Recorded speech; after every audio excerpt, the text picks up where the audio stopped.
সবুজের সমারোহে ঘেরা সন্তোষপুর রাবার বাগানের ভেতর দিয়ে ঘুরে ভ্রমণ প্রেমিকেরা বরাবরই সন্তুষ্ট হয়ে ফিরে।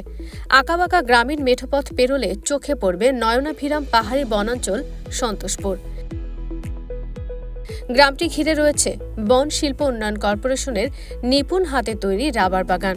সবুজ বনায়ন ও প্রকৃতির সৌন্দর্য, শাল গজারি গাছ, বন্যপ্রাণী, পাখিদের কিচিরমিচির শব্দ যে কোনো মানুষকে দিবে নির্মল আনন্দ। বাংলাদেশের মোট 17টি রাবার বাগানের মধ্যে একটি হল ময়মনসিংহের ফুলবাড়িয়ায় অবস্থিত এই সন্তোষপুর রাবার বাগান।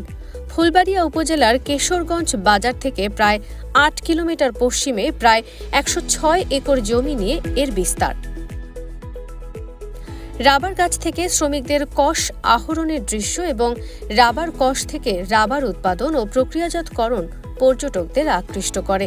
রাবার বাগান থেকে সংগৃহীত রাবার প্রক্রিয়াজাত করে দেশ বিদেশে রপ্তানি করে বাংলাদেশ প্রচুর রাজস্ব মুদ্রা আয় করে।